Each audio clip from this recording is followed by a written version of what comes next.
Welcome everyone, I'm Dale, and this is Cinema Historia. This week we're going to do a crime thriller film called Dial M for Murder from 1954, starring Ray Milland, Grace Kelly, Robert Cummings, John Williams, and Anthony Dawson. And this is directed and produced by Alfred Hitchcock. So where does our story begin? Well, it begins with a retired English tennis player by the name of Tony Wendis. And Tony is played by Ray Milland. Now, Tony is married to a wealthy socialite, Margaret, who is played by Grace Kelly. Now, Tony has recently found out about an affair. She's been having an affair with a crime fiction writer by the name of Mark Halliday, who's played by Robert Cummings. Now, since he's discovered the affair, he wants to devise a plan to have her murdered so he can inherit her fortune. Sounds like a plan. So next on the scene is Charles Swan, played by Anthony Dawson.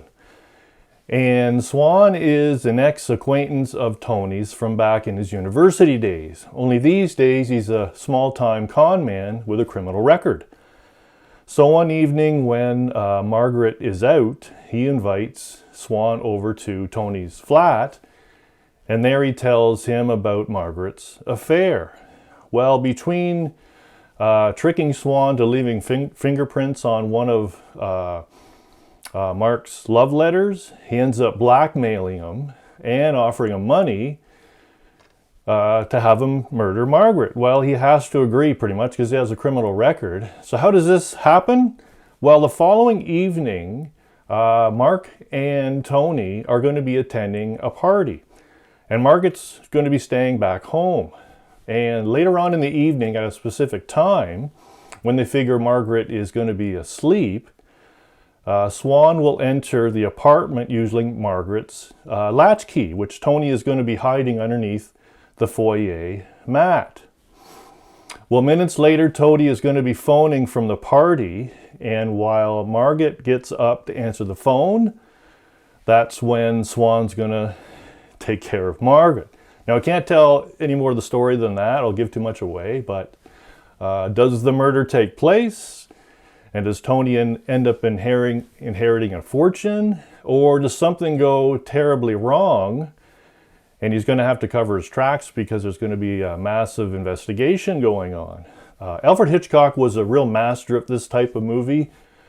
Also, it was both the screenplay and the successful stage play was written by English playwright Frederick Knott.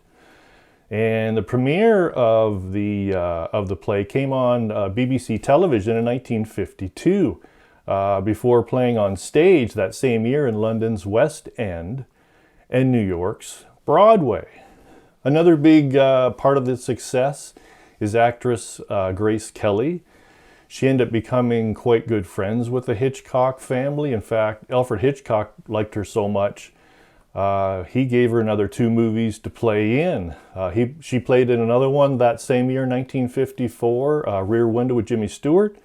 And the following year, 1955, she did To Catch a Thief with Cary Grant. So, a little more history and a trivia question coming up next.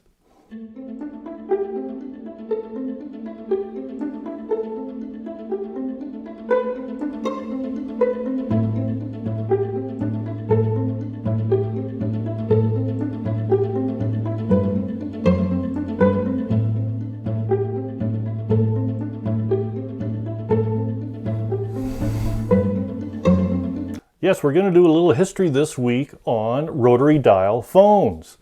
Now in the movie there's a few scenes where they use rotary dials, one in particular. Now I have a couple of phones here. These are Philips models from 1945. Pretty cool. But when we go back in time, there were actually dials on telegraphs dating back as far as 1836. But the first patent for a rotary dial phone, well, that goes to Almond Brown Strauger from the US on November 29th, 1892. Now that same year, 1892, there was a 99-line phone exchange started in Indiana. Then we go up a little farther to 1904, and that's when they started making them like this. They had a rotary dial so that you could put your finger in. Then we move a little farther up from that to 1947, and that's when area codes were first introduced in the United States. Also, letters were starting to be associated with dialing numbers, and these were for communities having more than 9,999 phone lines. Now we move up into the 1950s, and this is when plastic materials were introduced in the dial construction, replacing metal, which was heavier and subject to higher wear. Makes sense. But we move into the 1970s and beyond.